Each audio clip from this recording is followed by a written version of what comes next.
New Ariel Clean and Bright. Radyo Bida 882. Kaibigan totoo, bida ka rito.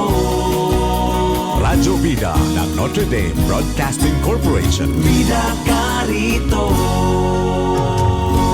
Bida ka rito. Ang mga pananaw at opinyon na ipinapahayag ng mga tagapagsalita at mga panauhin sa programang ito ay hindi sumasalamin sa polisiya o posisyon ng himpilang ito.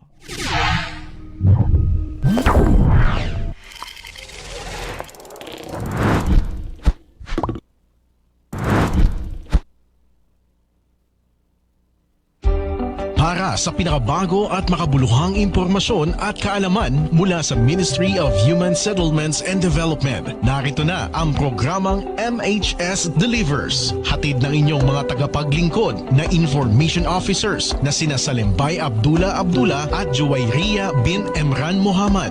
MHS Delivers, naglilingkod upang maibigay ang mga tulong at serbisyong pabahay at hanap buhay para sa bawat pamilyang Bangsamoro. MHS Delivers sa pamumuno ni Minister Hamid Aminuddin Bara at sa liderato ni BARM Chief Minister Ahud Balawag Ibrahim Al-Haj. MHS Delivers. MHS Delivers.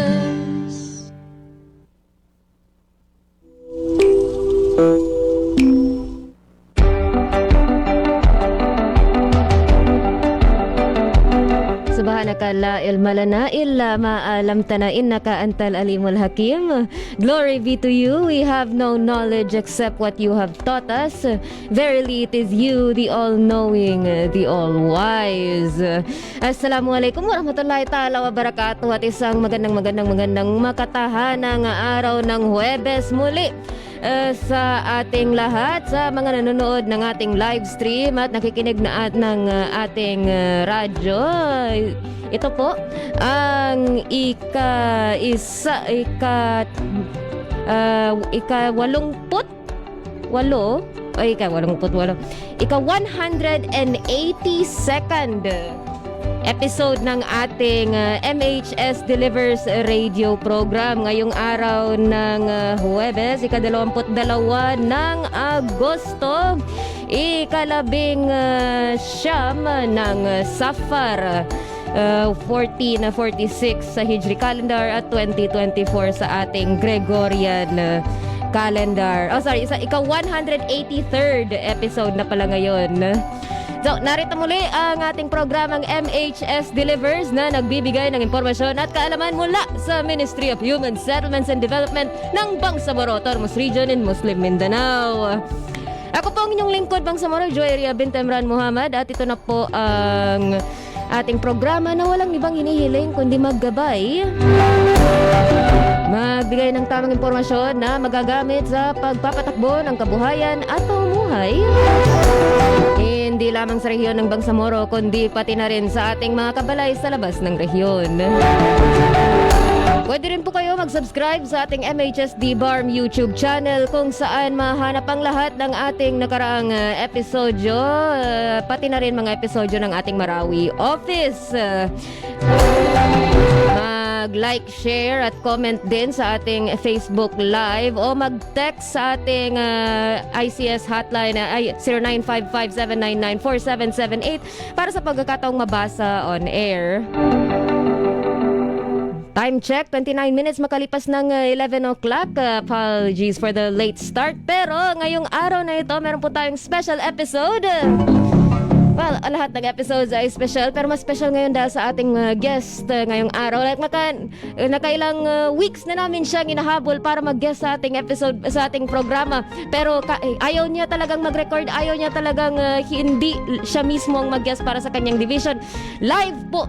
Talagang hiningi niya live po, dapat siya ang mag-guest sa ating episode para mismong marinig natin ang mga aktibidades at mga accomplishments sa ating Monitoring and Evaluation Division. Kasama ko ngayon na makakasama rin natin lahat mamaya sa talakayan para pag-usapan ang kanyang division. Ang ating guest ngayong araw na ito, walang iba kundi ang Chief ng Monitoring and Evaluation Division, Yasser S. Mama. Assalamualaikum Kuya Yas. Assalamualaikum warahmatullahi wabarakatuh. Waalaikumsalam. So mamaya sa ating talakayan, pwede natin mas lalo nating maririnig ang kanyang boses. Pero sa ngayon, kumusta ka Kuya Yasser? Alhamdulillah ala kulli hal. Wow. Ang importante po ay always tayong mabuti, maayos at masaya. So true, so true. And inshallah, mababasa rin natin mamaya ang ating mga comments. Gaya nitong si Kuya Dingdong, John Antonio Quimena nagsabing, special and alive, Yasser Salik Mama Boss. So, babasahin din natin ang ibang mga comments at mga text sa ating text line maya-maya sa ating programa. Pero sa ngayon, paalam po na ako lang ang ating host ngayong araw na ito. Shoutout kay Ate Sally at Kuya Hamsi na ngayon na nasa aktibidad sa, I think pauwi sila ngayon actually. Merong CLUP training. Ay hindi, ngayon ang last day ng CLUP training nila with Sulu. So may workshop on the comprehensive land use plan ng ating mga LGUs ng Sulu. At magkakasama sila ngayon sa, I believe, Blue Lotus Hotel sa Davao. So fi Manila sa kanila. Kasama ko ngayon sa technical side si Kuya NG para sa ICS actually. Kasi si Kuya Mans naman ay kasalukuyang nasa Sitio Arquiza, parang Maguindanao, para sa pilot distribution ng shelter toolkits or general toolkits sa mga nasalanta ng baha tong nakalipas. So kasama nila ngayon MHSD, I think Housing and Human Settlements Division at ang Catholic Relief Services. So piloting ngayon ang ginagawa nila at inshallah kung maayos ang ending ng project, mas itutuloy nila yung distribution sa iba pang mga nasalanta ng baha. So good luck po sa ating distribution team. Kasama rin natin ngayon ang Bangsamoro Information Office doon sa distribution activity. So inshallah mas daming mababalitaan natin sila soonest kasama ang Bayo at ang MHSD. So good luck po sa inyong mga activities, Kuya Mans, Ate Sally, Kuya Hamsi, Fia Manila. With that, tayo po ay magbabalik para sa ating balitaan makalipas nitong mga paalala. Kuya NG, take it away.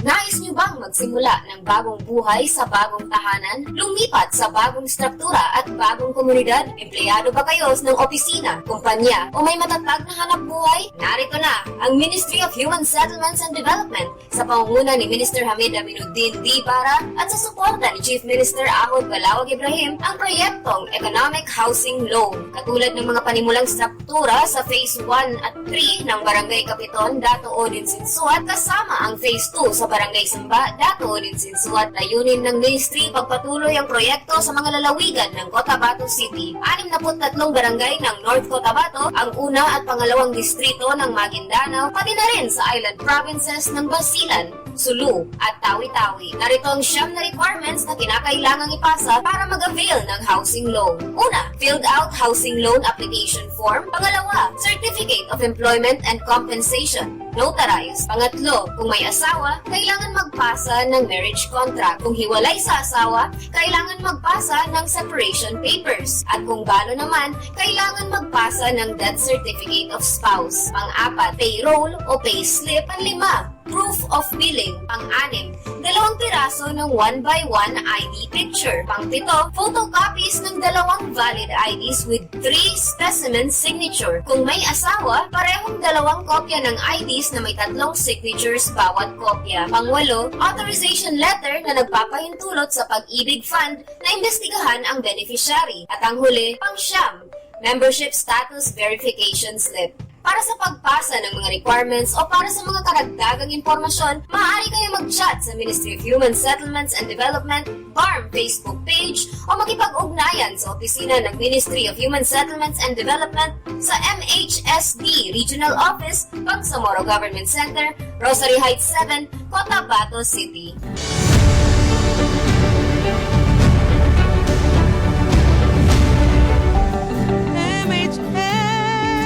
Delivers.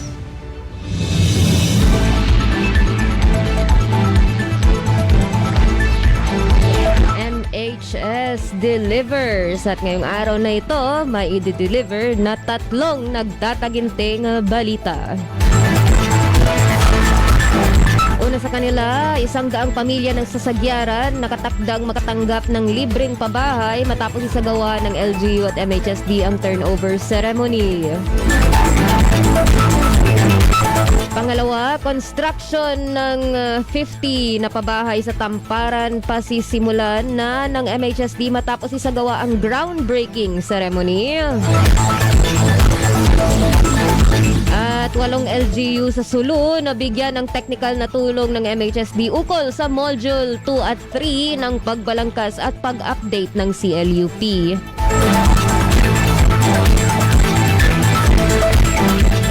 Para sa una nating balita, 100 pamilya sa Sagyaran nakatakdang makatanggap ng libreng pabahay matapos isagawa ng LGU at MHSD ang turnover ceremony. Makakaasa na ang 100 pamilyang lubos na nangangailangan sa bayan ng Sagyaran sa Lanao del Sur na matatanggap nila ang bahay mula sa Ministry of Human Settlements and Development, ang housing arm ng BARM, matapos ang turnover ceremony na isagawa sa barangay Pindulunan noong 18 ng Agosto 2024. Ang aktibidad ay panghuling bahagi ng MHSD Week na ipinagdiwang ng MHSD simula noong 12 ng Agosto nitong taon sa pamamagitan ng pagsasagawa ng serye ng paggawad at turnover ng mga pabahay at mga larong patimpalak para sa mga empleyado ng ministry. Naging makasaysayan ng seremonya sapagkat nagsilbi itong kauna-unahan sa lalawigan ng Lanao del Sur at tampok pa sa selebrasyon ng MHSD Week. Ang proyekto ay ang konstruksyon ng 100 unit resettlement housing na may pondong mula sa General Appropriations Act of the Bangsamoro o GAAB 2022. At isinakatuparan ng MHSD kaakibat ang LGU Sagyaran na parehong layon na makapagbigay ng libre at disenteng pabahay sa mga pamilyang pinakanangangailangan.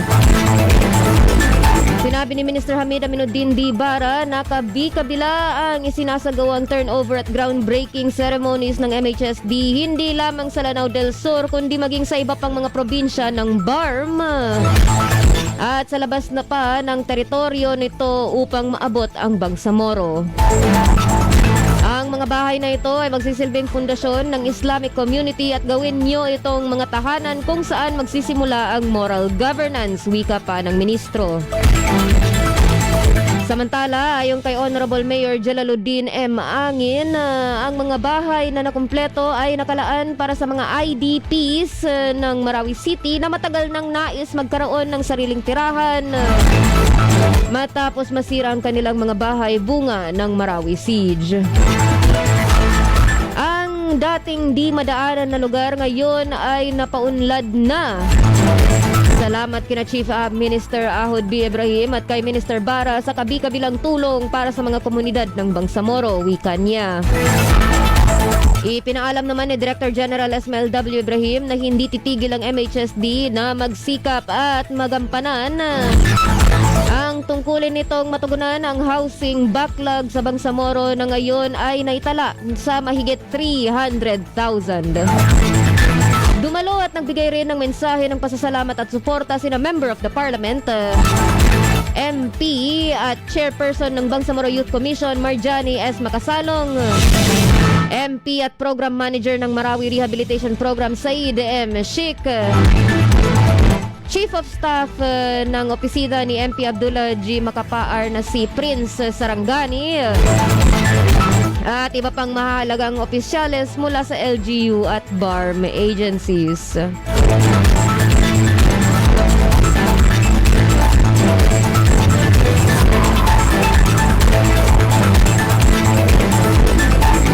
At para naman sa pangalawang balita ngayong araw na ito, konstruksyon ng 50 pabahay sa Tamparan, pasisimulan na ng MHSD matapos isagawa ang groundbreaking ceremony.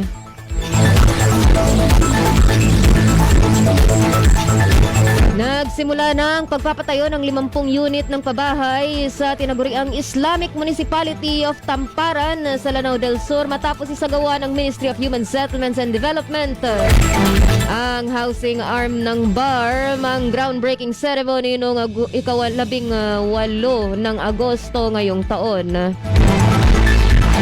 Ang pag-unlad na ito sa lugar ay bunga ng pagsasakatuparan ng proyektong construction ng 50 unit resettlement housing sa barangay Lilod, Tubok na napondohan sa ilalim ng General Appropriations Act of the Bangsamoro GAAB 2024. At isang mahalagang highlight ng pagdiriwang ng MHSD Week ngayong taon. Pinangunahan ni Minister Hamid Aminuddin D. Bara ang pangkat na namahala sa aktibidad kaakibat sina Director General Esmael W. Ibrahim at si Provincial Director Benjamin D. Alangka. Sa tulong ng Local Government Unit o LGU ng Tamparan sa pangunguna ni Honorable Mayor Muhammad Johar D. Disomimba. Sinabi ni Minister Bara na ang proyekto ay patunay na naman ng commitment ng MHSD na ipagpatuloy ang pag-establisa ng mga disenteng babahay para sa mga pamilyang Bangsamoro na pinaka nangangailangan. Ayon sa ministro, ang proyekto ay bunga ng tiwala ng MHSD sa LGU ng Tamparan na siyang katuwang nito sa pagtiyak ng epektibong implementasyon sa bisa ng Memorandum of Agreement na pinirmahan ng dalawang partido. Dinagdag naman ni Director General Esmael W. Ibrahim na ang proyektong pabahay ay prioridad ng gobyerno ng BARM sa pamumuno ni Chief Minister Ahod B. Ibrahim. Taglay ang layunin na mapabahay ang lahat na ang mga pamilyang may hirap sa rehiyon. Samantala, laking pasasalamat ng LGU sa tiwalang binigay sa kanilang ng BARM government at tiniyak na hindi maaantala ang pagkumpleto ng mga bahay sa gabay at pakikipagtulungan ng MHSD.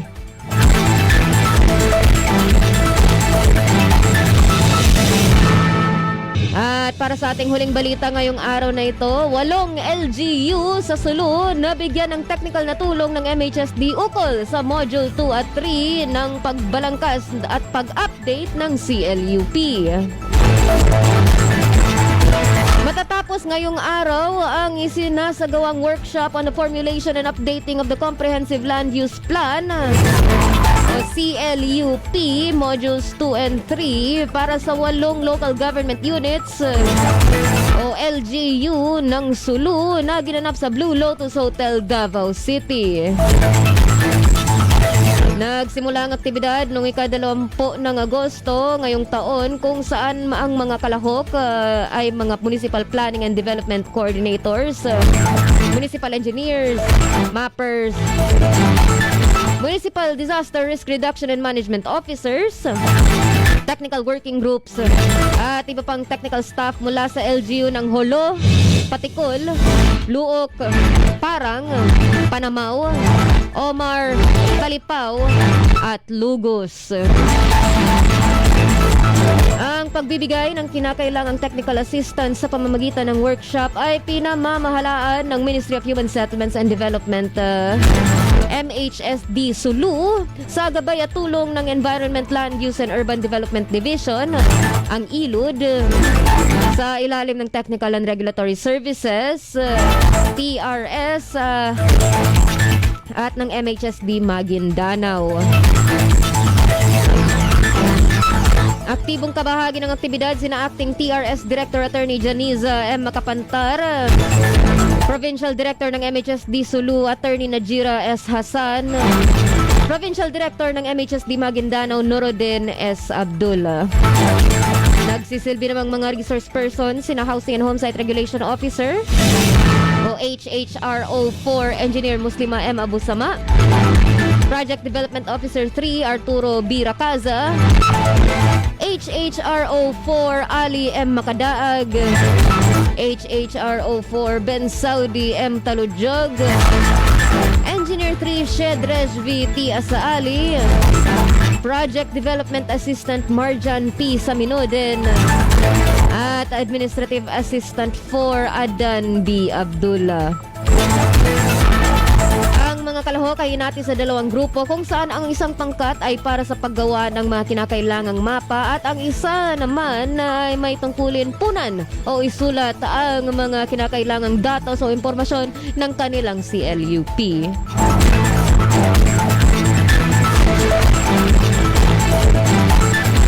At yun po ang ating tatlong balita ngayong araw na ito para sa mapayapang pamamahay at maunlad na pamumuhay. Ako po ang inyong lingkod Bangsamoro Joy Ria bint Emran Muhammad. At kami po ay magbabalik para sa IPH, HSF at mga segmentong talakayan ng MHS Delivers makalipas nitong mga paalala. Mga biktima ng hidwaan, kalupitan, kalamidad, mga internally displaced persons o IDPs, mujahideen at kanilang pamilya, at indigenous people. Sila ang mga beneficiary ng resettlement housing projects na libreng makakabenepisyo ng mga nangangailangang benepisyaryo sa pamamagitan ng Ministry of Human Settlements and Development. Sa ilalim ng Bangsamoro Appropriations Act 2021, tututukan ng MHSD ang pangangailangan sa mga pabahay ng mga nangangailangan pero walang kaya. Sa ilalim ng pamumuno ni Minister Attorney Hamid Aminuddin Bara at sa suporta ni Chief Minister Ahod Balawag Ibrahim, narito ang Ministry of Human Settlements and Development para punan ang pangangailangan para sa mga bagong tahanan para sa mga nawalan. Para sa mga karagdagang impormasyon, maaari kayo mag-chat sa Ministry of Human Settlements and Development FARM Facebook page o makipag-ugnayan sa opisina ng Ministry of Human Settlements and Development sa MHSD Regional Office, Bangsamoro Government Center, Rosary Heights 7, Cotabato City. MHS Delivers.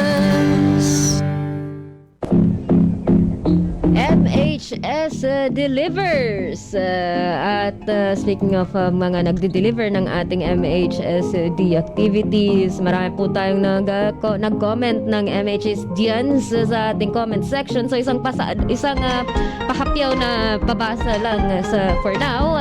Starting with sino bang nauna? Bakit hanggang kay Kuya Dingdong lang ang nakikita ko? Let's see. Starting with Kuya Dingdong. Sumasalamin. Starting with Kuya Dingdong. Salaming good day, dear ICS. Solo po ngayon si Lady Riri. Yes, more solo po ako. Kasama si Kuya Yasser daw, so may moral support ako. More power po. Thank you, thank you. And we have Ate Cha, Mrs. Pandicha. Salam kabalay na Riri at sa hepe ng MNDE. We also have by Hana Uto Esmael watching from Tagaytay. Thank you, thank you. And then nandito rin po si Heini May isa sa mga winners natin ng MHS Disseminates. Kailan masend ang prize? Inshallah soon. May inaayos lang kaming mga nagpatagal sa kanya. Pero inshallah soon. Definitely yung mga nanalo na hindi pa nakakatanggap, makakatanggap din.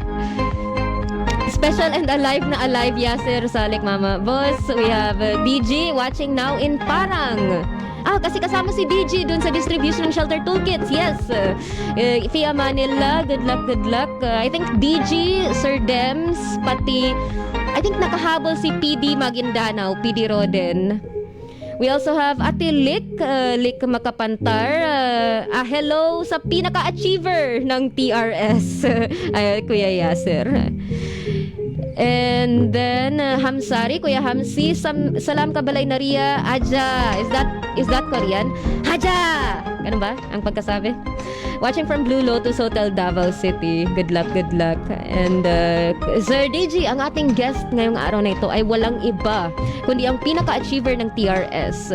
Isa sa mga pinaka-bibong mga hepe ng MHSD. Walang iba kundi si Chief ng Monitoring and Evaluation Division, Yasser S. Mama. Or sabi nga nitong nag-reply ng MHSD, si Ginoong Hepe Yasser S. Mama. We have also BN Amirati Daud Usman. Salam sa moderator nyo watching from Davao City. Thank you sa inyong panonood. Thank you sa lahat ng nag-comment, sa lahat ng nag-chat. Ngayon po, meron din po tayong nope, walang nag-text. Okay. So, with that, isang madali ang IPH, impormasyong pambahay at hanap buhay tungkol sa nakaraang araw para sa araw ni Ninoy Aquino or Ninoy Aquino Day. So we have ginugunita ito tuwing ika-21 ng Agosto taon-taon upang pag-aalaala sa kanyang pagpanaw noong ika-21 ng Agosto 1983 sa paliparang pandaigdig ng Ninoy Aquino. Terminal 1, Ninoy Aquino Airport. Ngayon tinatawag siyang Ninoy Aquino Airport, Terminal 1. Nang siya ay paslangin pababa sa kanyang sinasakyang sa kanyang commercial airline. Hinirang ang Terminal 1 na iyon na ipangalan sa kanya taong 1987 hanggang sa kasalukuyan. So, kahapon ang official date ng Ninoy Aquino Day. Pero dahil sa order ng President, gimove yung National Non-Working Holiday sa Friday. So bukas para magkaroon tayo ng long weekend. So 4 na araw po ang holiday natin hanggang sa Monday kung saan oobserbahan ang National Heroes Day. And with that, happy long weekend everyone. Hopefully makapahinga tayo lahat. Ang iba dyan galing Davao, mag-travel pa sila. So, fi amanillah sa mga galing sa Blue Lotus sa kanilang CLUP sa kanilang CLUP training ng Sulu. Meron din pong dumapo bago lang ngayong araw ata ang ating PDCRD team ng TRS. Galing sa kanilang sitangkay trip sa Tawi-Tawi para obserbahan ang mga settlements in waters. So, fi amanillah and welcome home. With that, ay isa namang mabilisang HSF, ating housing is ating health and safety first, patungkol sa MPOX. Kasunod ng panaigting ng surveillance dahil sa deklarasyon ng World Health Organization sa MPOX o dating tinatawag na monkeypox bilang isang public health emergency of international concern. Na kapagtala ang DOH ng isang bagong kaso ng MPOX sa Pilipinas. Bago ito, ang huling kaso ay naiulat noong Disyembre 2023. Ang lahat ng mga naunang kaso ay na-isolate, naagapan at gumaling na sa sakit. Mula sa kagawaran ng mula sa DOH, protektahan ang sarili at ang buong pamilya laban sa sakit at maling impormasyon. Maging handa sa banta ng MPOX, sundin at tignan ang ilang health reminders sa mga na-post nila sa kanilang Facebook page. So, ang isa sa mga sintomas na skin rash o mucosal lesions accompanied by fever, swollen lymph nodes o sore throat, muscle aches and back pain, at headache and low energy. So, posibleng matransmit itong MPOX na ito sa person-to-person transmission, either direct contact with skin or mucosal lesions gaya ng pagsalita, paghinga, kissing, touching, hugging, or intercourse, and or through respiratory secretion. So, kapag mahatsingan ka, maubuhan ka, etc. Pwede ring indirect contact with contaminated bedding, clothing, or linens or other objects. So, posibleng sa mga unan nila, sa bed sheets, or sa mga paggamit ng damit nila na hindi pa na labhan. Reminder ng DOH sa consistent na pag-adhere sa health protocols gaya ng pag-obserba ng respiratory etiquette or pag-mask para matakpan ang bibig kapag umuubo or nagahatsing. Siguraduhin magandang airflow, so laging open ang mga bintana at gumagalaw ang hangin kapag naka-aircon kayo. Laging hugasan ang kamay gamit ang sabon at tubig o alcohol na sanitizer. at subukang bawasan ang contact sa iba't ibang tao na may huwag makipag-contact sa mga tao na mayroong Mpox or posibleng nagmamanifest ng simptomas ng Mpox. So tayo po ay mag-ingat at laging makialam sa ating mga health and safety concerns. Sundan natin ang Ministry of Health BARM Facebook page para sa mga updated na mga post at paalala kung paanong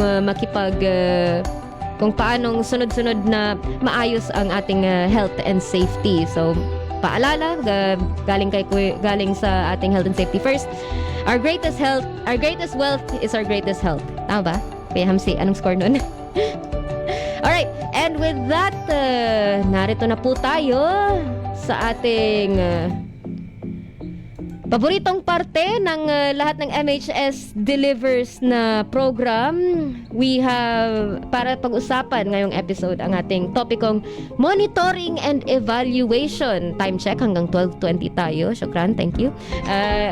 Para pag-usapan ang ating monitoring and evaluation, kasama natin ang kanyang hepe, ang kanyang chief ng Monitoring and Evaluation Division. Walang iba kundi si Kuya Yasser S. Mama. Assalamualaikum, Kuya Yas. Assalamualaikum warahmatullahi wabarakatuh. Makatahanang umaga po sa ating lahat, sa ating mga tagapakinig, sa ating mga kabalay, sa pamilya ng MHSD. No? Magandang umaga po sa inyong lahat. Umaga pa naman. Magandang umaga po sa medyo ating lahat. timid po tayo ngayon kasi shy type tayo eh. Paalala, siya pong pinaka-hyper na chief ng ating TRS. Posible ang buong MHSD, really. Pero sige, demure tayo ngayon. Demure tayo ngayon. Timid. With that, sige, kumusta natin si Kuya Yas? Kumustahin natin ang Monitoring and Evaluation Division. Kumusta po ang inyong division? Alhamdulillah, no? Pero bago ako mag-jump sa ating activity or daily program proper, no? Gusto ko munang batiin ang ating beloved Minister, Attorney Hamid Aminuddin Bara, ang ating Deputy Minister Aldin Asiri, at ang youngest of all DGs in the Bangsamoro region, Ismail Ibrahim. Sure. Pangalan pa lang ay Smile. Gaan na ng umaga. Anytime maalala ko si DJ, napapangiti lang ako. Yes, talagang pag nakita natin si DG, alive na alive tayo. Exactly. Lalo na kapag may to proceed din, no, binabati ko rin yung aking dalawang director ngayon sa TRS.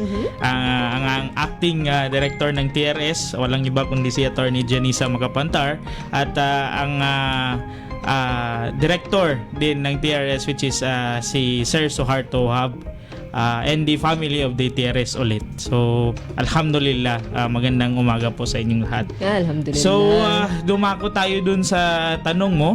Alhamdulillah, ang monitoring and evaluation ay paunti-unting nagiging progresibo. Nakaka-establish na tayo sa mga ating mga programa, no, mga aktibidades sa ministry. Before I dig in deep doon sa usaping MNE, no, gusto ko lang ipaalam na ang ating MNE, no, sa pamamagitan ng or ang kanyang legal basis, no, para maintindihan ng ating karamihan, as part of the mandates ng ating Ministry of Human Settlements, yes, under the legal basis ng BAA number 13 or the Bangsamoro Autonomy Act number 13, known as the Admin Code po, no, Title 6, Human Settlements, Ministry of Human Settlements. The Ministry of Human Settlements and Development shall act as the primary agency for the management of housing, human settlements and urban developments in the Bangsamoro region. Nakapaloob din dito na it shall be the main planning, policy making, regulatory, program coordination and performance monitoring entity of all housing, human settlements and urban development concerns. So ibig sabihin Monitoring. tayo ang oversight ng buong housing and human settlements to the Bangsamoro region. So to enlighten din o to give further information, ano ba ang meron sa MNE or ano ba ang ginagawa ng MNE, no? Monitoring and evaluation plays a crucial role or malaki ang ginagampan ng role or contribution ng MNE sa pag-assess, sa pagsusuri ng effectiveness, efficiency and impact ng mga projects and programs, and syempre the policies as well. It is used also to keep in track sa progreso ng ating mga programa, identify issues and challenges, and inform decision making. So yan ang meron tayo sa MNE or kung ano ang MNE. Alright. Yun ang mga mandates pati mga legal basis ng MNE. Kumusta ka bilang chief ng MNE? I believe like bago lang kumpara sa ibang divisions natin, bago lang na-establish ang MNE sa MHSD. Technically napunan or nagkaroon ng MNE division nung taong 2022 lamang. So kasama na doon yung paglagay ng mga tao. Isa na po ako doon at aking mga kasama. Panimulang kasama sa Happy division. 2 years. Alhamdulillah, no. Sa tanong mo na kung kamusta ako, it is very challenging but fulfilling din kasi ang ganda-ganda ng you are the pioneer, no, nung division. Pangalawa ay ikaw yung mag-establish nung division, at the same time ay exploring, learning by doing. Yun ang pinaka magandang natatamasa namin ngayon sa MNE division, and continuously happily na sinusubok kami ng panahon for the work in the MNE. With that, itong mga pagsubok na itong mga foundational mga establishing activities na ginagawa. Ano po itong mga serbisyo, like specific na mga services na ibinabahagi ng MNE either para sa MHSD or para sa mga katuwang natin sa ating kabalay na Bangsamoro? So sa MNE, ang mga key components no na ginagawa namin ay unang-una yung program and project design. Okay. Yung ating indicator development, yung kung mapapansin niyo po, every budget proposal kasama ng planning ay gumagawa tayo ng mga proposal na naglalayon na makapagbigay ng serbisyo sa Bangsamoro. So isa na po doon yung crucial part ng indicator. Paggawa ng indicator, mga targets po natin for the fiscal years and onwards. So yun po yung indicator. MNE ang gumagawa ng indicators na yun? Hindi po. Kabalikat po ang planning ay ginaguide po natin ang ating operations, ang ating kabuuan ng ministry upang masuri at mapag-aralang mabuti ang ginagawa nating mga indicators or mga targets, proposals upang ito ay ma-approve sa MFBM at sa BPDA. Okay. So, nag-propose kayo ng indicators and then throughout the rest of the year, tinitingnan, sinisigurado ninyo or at least ginamonitor ninyo kung nasusundan ba yung indicators na yun? Part of that, but isa sa mga ginagawa natin with planning as the project as under the project cycle, no, na tinatawag, the planning, the implementation, and the monitoring and evaluation. So yun po ang tawag natin diyan, the project development cycle. So bago pa man mag-propose ang isang ministry ng ganyang mga indicators or yung target na ibibigay para sa Bangsamoro or kanyang mga functions and responsibilities sa Bangsamoro, dumadaan po yan sa planning, proposal, review. At the same time, yung mga na-approve natin previously na mga indicators ay ina-assess natin. Sa monitoring and evaluation, ina-assess niya kung dapat pa bang ipagpatuloy yung mga indicators na yon, meron pa ba siyang purpose or yung cost yung cost benefit effectiveness ba, yung kanyang impact ba ay malaki pa rin ba or kailangan ng palitan. So isa po yan sa mga ginagawa ng planning and monitoring in assessing the indicator development. May mga proyekto ba tayong nakitaan ninyo na kailangan ng enhancement or kailangan ng atrasan or with the current na pag-evaluate natin ngayon, monitoring and evaluation, may mga nakikitaan na rin kami, but ito naman ay napag-uusapan. Kaya nga napaka-importante ng monitoring and evaluation dahil kung ano yung ating makikita, masusuri at ma-assess sa field, ma-evaluate, ay iniakyat through the reporting sa top management upang pag-aralan kung dapat pa bang itong ipagpatuloy, kailangan bang ayusin, kailangan bang i-strategize upang mas beneficial sa ministry at the same time sa constituents. So yan po yung mga ilan sa mga saklaw ng indicator development with the planning section natin. So, shout out sa ating is this internal planning section? The internal planning section and our is nabanggit ba yung design PDD or wala pa kanina, wala pa. Okay. So shout out sa ating internal planning section, Kuya Ding Dong, ang ating IPS section head. Yan ang ka-partner natin supposedly sa proseso ng ministry. Yes. So, pumapangalawa sa project program and project design ay yung monitoring natin. Dito pumapasok yung data collection and management, yung site visits and field monitoring, yung performance monitoring. Performance monitoring, yung tao o yung project? The project as well as yung components nito. Yung dito rin natin makikita kung yung isang programa ba ay progresibo or katulad ng housing program natin. Kung ating i-monitor at i-gauge, i-keep in track, titignan natin yung physical, financial, performance and output ng ating programa. So apat yun.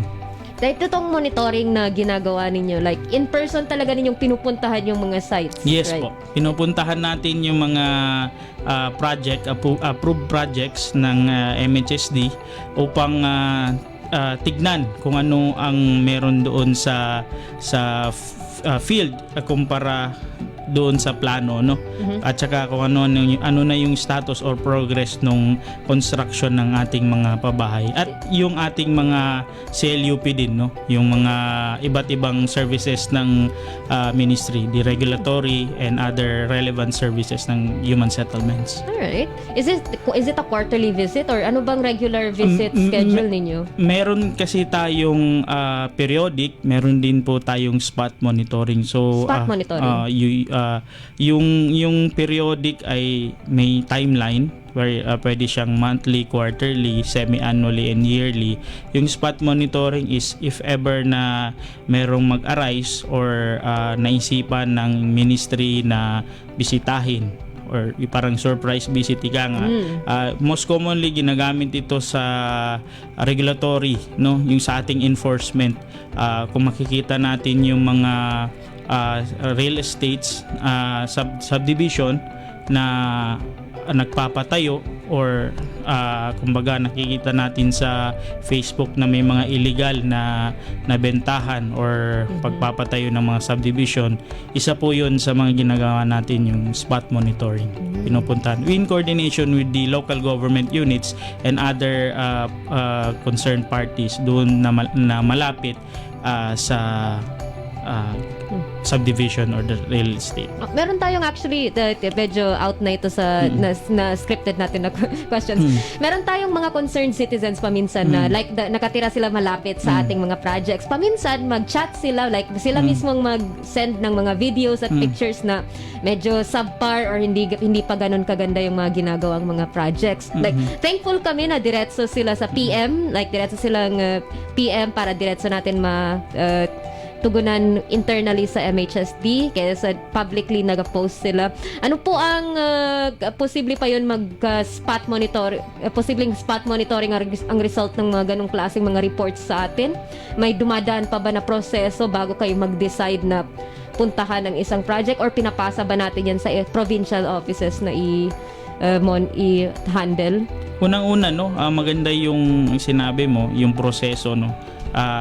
Sa mga ganitong pangyayari, kailangan natin yung tinatawag na feedback mechanisms or yung response mechanism ng ating mga constituents through yun nga yung mga channels na natatap nila, no, para maabot ang ating ministry. So through the ICS. So ang iisa sa mangihilang mga proseso ay unang-una ina-assess natin yung certain complaint or observation. Pangalawa ay pinag-aaralang mabuti kung anong level ng or anong approach ang kailangan gawin. Sa amin sa monitoring through the ICS din, no, for the information kung kaninong services or kaninong saklaw nung complaint or issues nire-relay namin or pino-forward namin doon sa concerned division or concerned offices. Pinag-uusapan namin kung ano ang magandang approach or ano ang magandang pamamaraan gagawin upang matugunan yung certain issues. If kailangang pumunta, pwede nating matawag yun as yung spot visit or the site visit mismo. So yun yung iilan sa mga proseso or mga strategy, pamamaraan na pwede nating gawin kapag mayroong mga certain issues and complaints or may mga concerns yung ating constituents sa ating mga pabahay.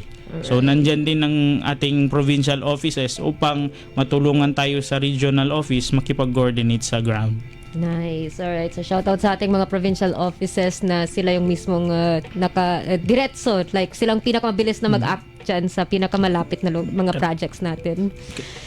May iba pa pong serbisyo ang MED na gusto niyo ibahagi? To sum up din, no, yung sumunod sa monitoring, syempre yung evaluation. Yung outcome and impact evaluation, yung data quality assessment, and yung cost-effective and efficiency analysis. So, kung mapapansin niyo, meron tayong monitoring sa una.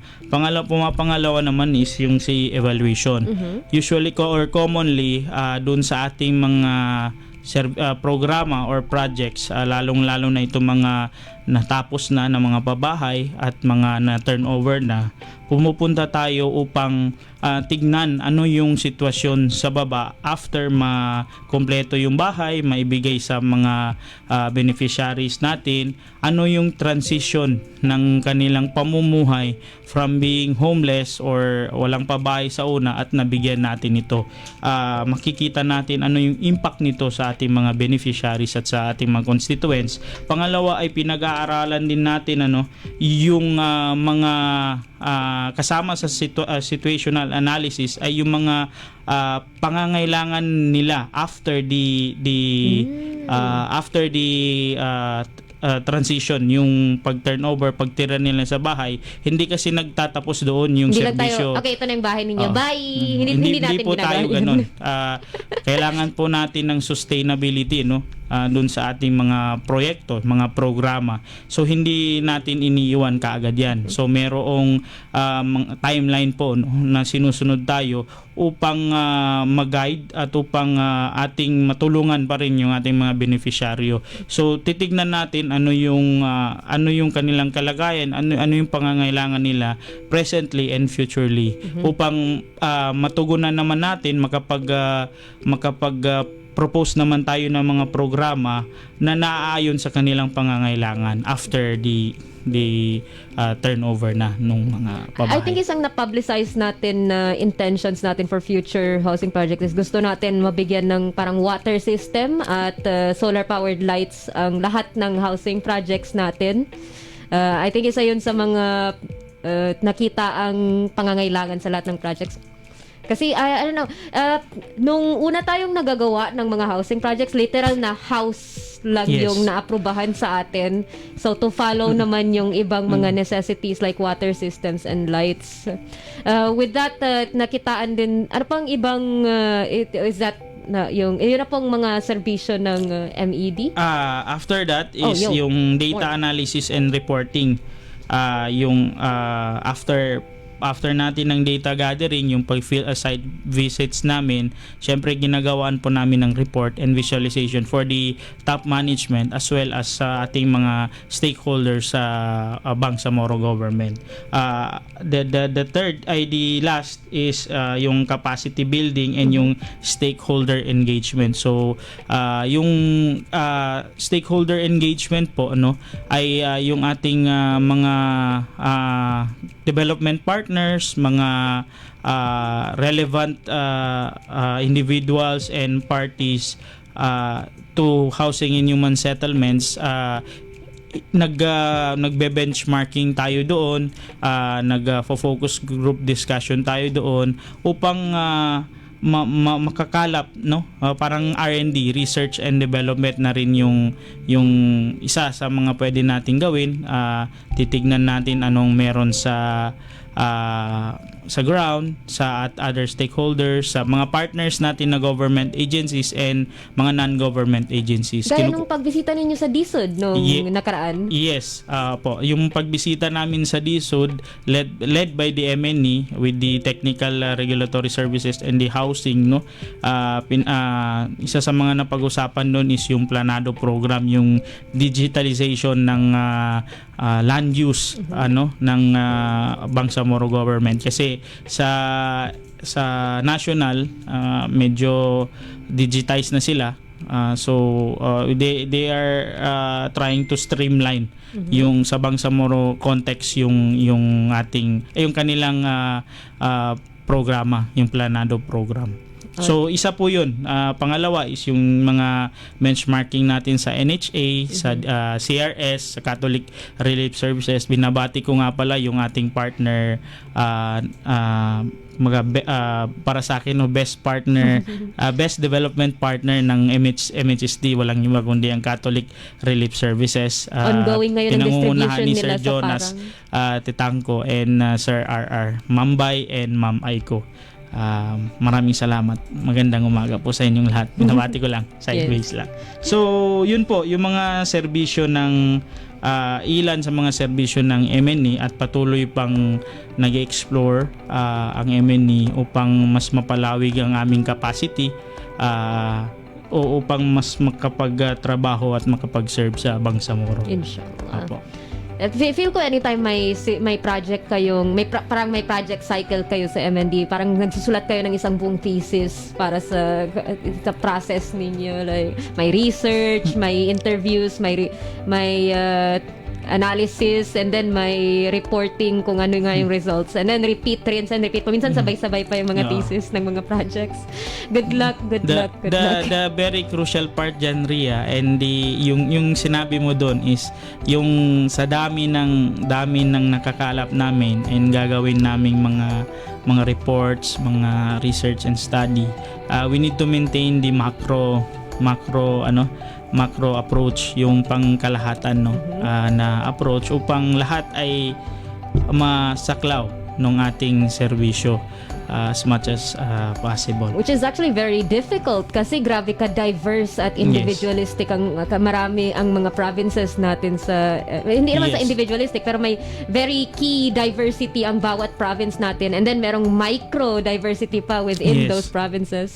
So yung macro and micro approach, pinag-aaralan natin yan, but as the MNE of the ministry, we need to be yung overall na monitoring and evaluation. Good luck. For the ministry. Masingit ko na lang din in the services, after the services is yung mga recent accomplishments din ng MNE. Yun na rin ang sunod na question ko actually. So isa po sa mga ginagawa ng MNE na nabanggit kanina is yung ating site visits and field visits. So kamakailan lang we have this successful evaluation and impact assessments no ng 35 projects ng MHSD alone. MHSD alone. Sa province ng Maguindanao del Sur, del Norte, Lanao del Sur, Basilan as of June 2024 po yan. Yung ating capacity development, capacity building and training with the CRS, malaki ang pasasalamat namin sa CRS. Binigyan kami ng data management training, basic and advanced. Okay. Masasabi kong the ministry led by the MNE ay equipped for the data management and alhamdulillah nakikita ko rin naman na talagang na-disseminate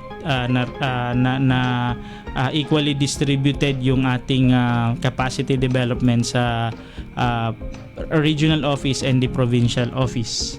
Ano yung activity natin na nag-Kobo collect tayo? Yes po. Yung advanced, basic and advanced na data management po natin.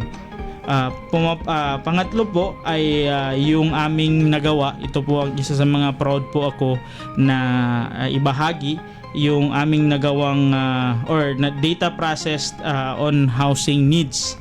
Yung housing needs ng BARM. So pinag-aralan pong mabuti ito sa pamamagitan ng pagkalap ng datos sa Philippine Statistic Authority, yung ating household population and housing characteristics.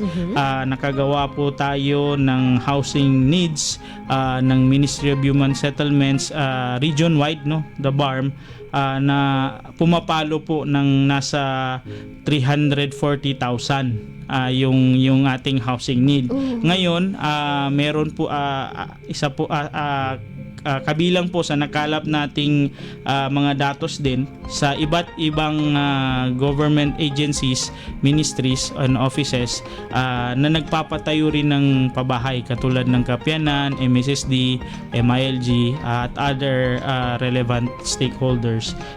Nasa 23,428 units 23,428 units ang meron tayong housing intervention BARM-wide as of January 2023. So bigay po yan ng BARM government. Ongoing and yung iba po ay completed na din.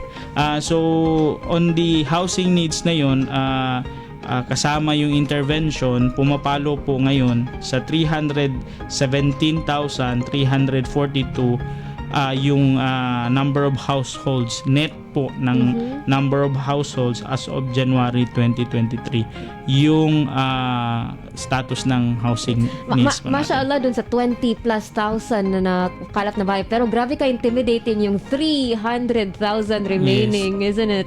Malaki po ang backlog ng ating region, dulot ng syempre yung increase in population na rin, yung poverty incidence at iba pa pong mga factors na nakakaapekto po sa hindi pagkakaroon ng pabahay ng mga constituents ng Bangsamoro.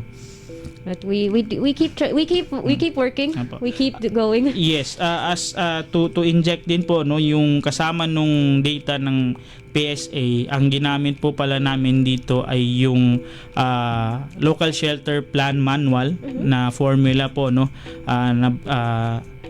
naglalayon na kung saan i-compute yung pangangailangan, yung housing needs ng per municipality. So supposedly po si local shelter plan ay a plan within a plan which is yung sa CLUP. So since hindi po available yung local shelter plans ng mga karamihan ng local government units dito sa BARM, so minabuti ng MNE ng ministry na maglayong mag-conduct ng research ng pagsusuri, pag-aaral upang makakame up ng housing needs, yung situationer dito sa Bangsamoro Autonomous Region, at yun nga po nagresulta ito sa 317,343 housing units, and ito counting kasi hanggat sa nag-increase yung population natin and yung mga incidents, yung related factors ay talagang tataas pa po yung bilang. Ang sa aming projection up to 2028 ay papalo po ito ng mahigit 600,000 kapag walang intervention. So ang Bangsamoro government naman po sa housing sector ay mabuting gampanan ang kanilang role sa pag-address nitong housing backlogs and housing needs. So to add yung ating accomplishment din sa information drive and coordination drive na sa ating mga local government units sa kanilang regulatory powers, yung devolved powers ng LGUs under the EO 71 series of 1993, yung kanilang pag-exercise ng regulatory powers, yung pag-apply ng mga locational clearances, pag-apply ng mga development permit, yan, mga subdivision permit, yun po. So kapag empowered na sila, doon na didiretso ang mga tao sa kanila kapag kailangan lang yung permits rather than sa MHSD na posible rin mag-release ng mga permits. Kasi devolved na sa kanila yung powers na yun. So sinisiguro ng MNE katuwang ang the Policy and Regulation Division na mapalawig yung information dissemination as well as yung coordination sa bawat LGU upang tignan ang kanilang struktura patungkol sa regulatory powers nila. Alright. So, I think yun po yung mga ilan sa aming mga accomplishments. Na-mention niyo yung online location and status yes po. MHSD Isa rin po yun. Thank you for reminding me, Ma'am Ria. Isa rin sa accomplishment namin ay yung gawing online for transparency and accessibility ng ating constituents, mga policy makers, ang ating top management sa Bangsamoro government. Makikita po natin sa ating website mhsd.bangsamoro.gov.ph yung ating data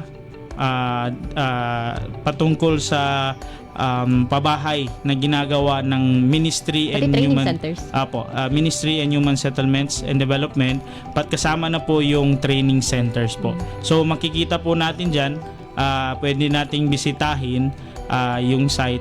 Makikita po yung description, yung picture, ano po yung meron doon sa project na yon, saan nabibilang yung project na yon, sa anong province, anong location, at kung ano na yung status niya, kung ilang physical accomplishment, ilan ang na turnover na kompleto na, at ilan yung mga ongoing pa. So, timely yung pag-update sa kanya based sa mga monitoring site visits ninyo. Kasi katuwang ang ating Planning and Design Division, NDPO, na nagbibigay sa atin ng mga datos upang updated yung ating mga data and report. Isasama ko na rin po yung ating digital digital CLUP tracking. Yung makikita po natin, makikita ng constituents kung ano yung mga status ng CLUP ng bawat LGUs under the BARM jurisdiction.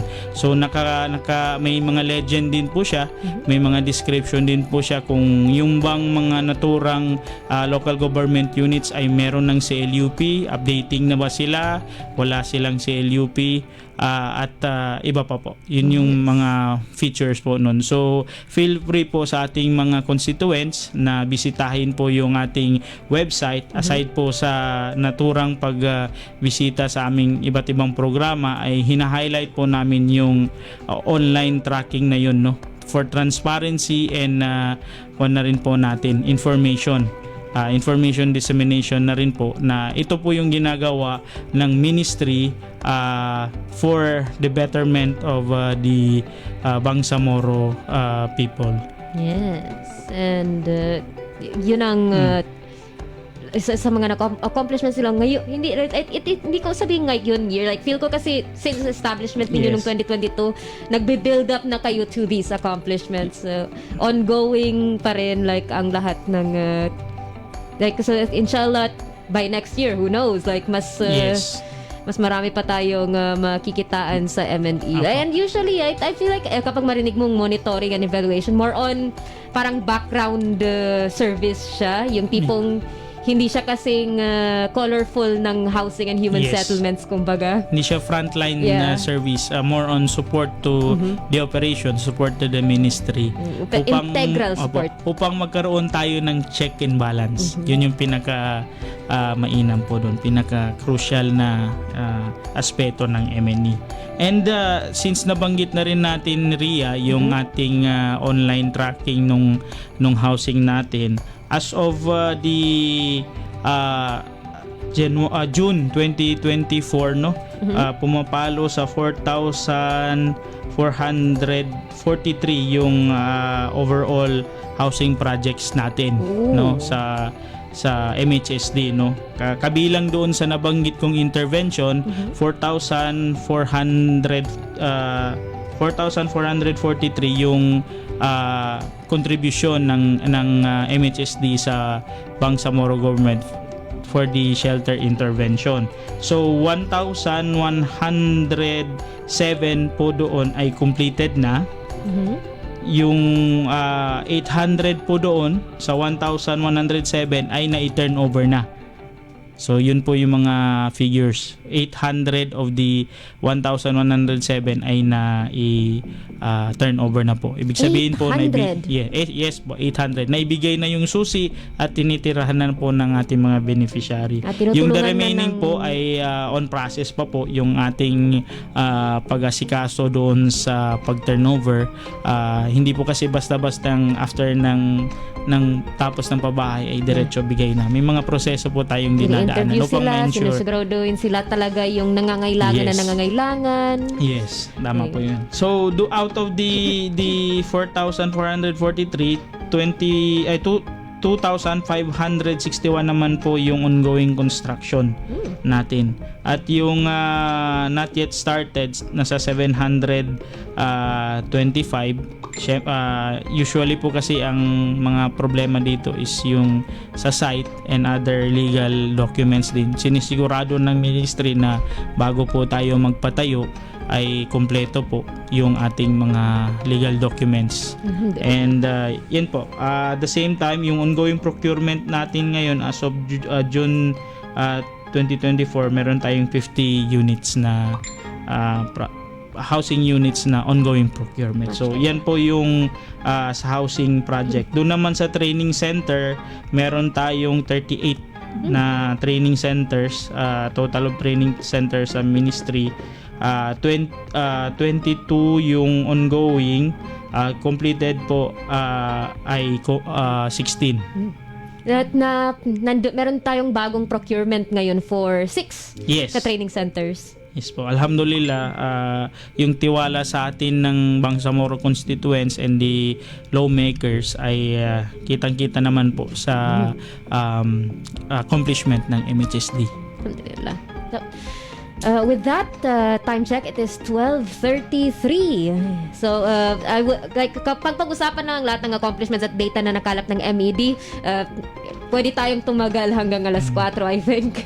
So, pero I think na kuha na natin ang buo ang meat, ang pinaka-core ng MED. Unfortunate na hindi, medyo pahapyaw lang yung pagkakilala natin sa mga hamon na naranasan nila. Pero I believe, inshallah, kung ano man ang hamon, tulong-tulong ng MHSD para hanapan ng solusyon. Bago po natin matapos ang ating talakayan, hingin po natin ang panghuling mensahe sa episode na ito para sa ating mga taga-subaybay sa radyo at nanonood ng live stream. Kuya Yas? Assalamualaikum warahmatullahi wabarakatuh. Muli, pinapasalamatan ko po yung mga tagapakinig, yung ating viewers, top management, di Bangsamoro constituents, the MNE under the Ministry of Human Settlements ay patuloy ang pangangalap ng mga impormasyon, datos at ng mga mahalagang informasyon na makakatulong din sa pag-address ng ating housing backlog, as well as sa iba pang pangangailangan ng iba't ibang sektor ng Bangsamoro region. Inaanyayahan ko lang po na nasuportahan po ninyo ang aming ministry, ang aming pagsulong po sa lalong-lalo na sa information dissemination upang mas mapalawig yung kaalaman ng ating constituents sa kung ano ang meron sa ginagawa ng ating ministry, at the same time yung mga services na kinabibilangan din na ginagawa ng Bangsamoro government. So mas paigtingin po natin yung ating pagtutulungan upang makamit po natin yung katiwasayan sa Bangsamoro region. Sa ating mga development partners and government partners din po, inaanyayahan ko rin po, hiningi ko rin ng tulong nila for the coordination to better address yung ating backlogs through yung data coordination, paghingi ng mga datos na crucial sa pag-address, paggawa ng study sa housing needs ng BARM. So, wabillahi taufiq wal hidayah. Assalamualaikum warahmatullahi wabarakatuh. Waalaikumsalam warahmatullahi ta'ala wabarakatuh. And with that, yun po ang ating MHS discusses ang ating talakayan with Monitoring and Evaluation Division Chief Yasser S. Mama. Without further ado, dahil hinahabol na tayo ng oras, mabilis ang announcement po sa ating winners ng MHS Disseminates. Ulit, paumanhin po sa tumatagal na mga pagpadala ng premyo. Inshallah, mapadala po namin soon. Target po namin within August din na ipadala lahat ng premyo na hindi pa po napadala. Pero dagdag po ito sa mga kasama ninyong maghintay ng papremyo. Ang ating 4 na winners para sa MHS Disseminates round na ito. Ang tanong ay, ano ang 4 na hashtags na madalas na binabanggit at ipinapaalala ng host ng MHS Delivers Radio program tuwing Huwebes, 11 ng umaga hanggang 12 ng tanghali? Ang sagot, hashtag trabaho ko, ibada ko, hashtag work with excellence and perfection, hashtag our home, our dream, and hashtag building community, building umma. So, 4 na winners lang po ang nakatalaga para sa linggong ito. Yung isa, ibang Japanese ata yung character, so hindi ko po mabasa, pero congrats. Pangalawa, si Sin D. Pangatlo, si Haini muli, congrats ulit. And then si Hamid Taib. So, congrats po sa inyong 4. Kung pangalawa o pangatlong panalo nyo na ito sa MHS Disseminates, nag-stack po ang inyong papremyo. So, congrats ulit sa isa pang napanalunang papremyo. With that, isang pahapyaw na pabasa rin po sa ating comment sections. Starting with Mrs. Pandi Cha. Shout out sa lahat ng nakaraang MHSD week, lalo na sa Team God volleyball game at sa Best in Gymnastics or YULO wannabe in the volleyball game. Congrats, Kuya Hamsi. Ate Sally says, Salembay Abdullah says, Assalamualaikum warahmatullahi wabarakatuh. Dear Kabalays, watching while witnessing the technical assistance rendered by MHSD to 8 LGUs in Sulu Province held in Davao City. We also have Bayhana Uto Ismael. Masaya kami nanood dito Tagaytay. Mabuhay kayo mga kabalay. Salam kay NG Daud. Ang ating kabalay sa technical side ngayon for ICS. Kuya Hamsi says, your health is your greatest wealth. Malapit na. Close enough. Net Z, I believe kay Kuya Yasser to the staff. Salam to our chief watching from Parang, from Monitoring and Evaluation Team. Haja! Kasama siya sa distribution ng Shelter Toolkits. Yo! Alright. We also have Hyra Ali, makatahanang umaga mga kabalay. And Sir Swart, ang ating TRS Director, Swart Wahab, makatahanang umaga sa ating lahat. Alhamdulillah at ang galing ng guest natin. Let's go! And PD Sulu, Najira Sahid Juan Hassan. Salam, watching from Blue Lotus Hotel while conducting the CLUP Module 2 and 3 for Province of Sulu. Kudos to our guest Yasir Mama for a successful monitoring and Sulu. We have Atimos, nag-assalamualaikum. Waalaikumsalam. Galing ng guest natin, mashallah. And bumabalik si PD Naj, mashallah, galing-galing. And we have Dayo po who says mashallah. So, syukran po sa lahat ng inyong chat. Dito na po tayo nagtatapos sa ating episode ng MHS Delivers. After ng ating KKK. Kung saan ang inyong kasagutan sa aming katanungan ukol sa kaalaman ng ating programang posibleng magpapanalo sa inyo ng 100 peso load. Without further ado, isang mabilisang first question. Ilang training centers na ang kasalukuyang ini-implement ng MHSD? So whether awarded man sila or ongoing ang construction, ibigay po ang total number ng training centers na ini-implement ng MHSD. Second question, sa nabanggit kanina na housing gap ng BARM, ng ating region ng BARM, ano ang total number housing gap ng region ng BARM? Kahit wala pa ang interventions, ano ang current ngayong taon total housing gap number sa BARM region? And final question, sa more than 1,000 na housing units na ini-implement ng MHSD, ilan sa kanila ang naigawad na? So na-award na sila, may mga tao nang nakatira sa kanila at ongoing na ang transition assistance na binibigay sa kanila ng MHSD. So more than 1,000 ang implemented ng MHSD across the region and sometimes outside the region. Ilan ang total na naigawad na award? Muli, ang ating first question, ilan ang total training centers na implemented ng MHSD? Second question, ano ang total housing gap ngayong taon sa BARM region? And third question, ilan ang naigawad na housing units ng MHSD sa mga housing projects nito? So lahat ng sagot dapat numbers. Dapat mga numero ang mga sagot. At may pahabol si Ate Sally watching here in Sim City by Kardawi bin Salik. Yes, kasama lang ngayon si PDSGA. Sa ibang activity naman siya sa Blue Lotus Hotel din.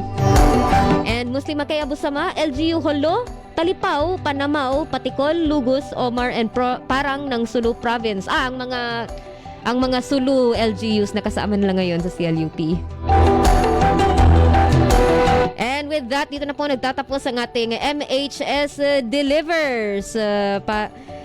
Syukran po sa inyong pakikinig at pag-chat, pag-text at narinig ko na po ang mga sagot na lumilipad sa ating text line. Muli dito na po nagtatapos ang ating programang MHS Delivers sa ngalan ng ating nagbubuting Minister Hamid Aminuddin Dibara, Deputy Minister Aldin H. Asiri, Director General Esmael W. Ibrahim, at sa ating mga kabalay sa ICS, Salembay A. Abdullah, Dato Nohaz A. Daud, Hamsari H. Pala, at Almansur S. Ugal, at sa ating mga kabalay sa technical side ng DXMS, Sir Archie, Sir Rupert, Sir Dennis, Sir Jeffrey. Kami po ang inyong lingkod Bangsamoro na laging nagsasabing lagi po nating tandaan ang ating mga hashtag na hashtag trabaho ko, ibada ko, hashtag work with excellence and perfection, hashtag our home, our dream, and hashtag building community, building ummah. Ako po ang inyong lingkod Bangsamoro, Joy Ria Bint Emran Muhammad, nagpapaalam po sa ating 183rd episode at nagsasabing Assalamualaikum warahmatullahi ta'ala wabarakatuhu.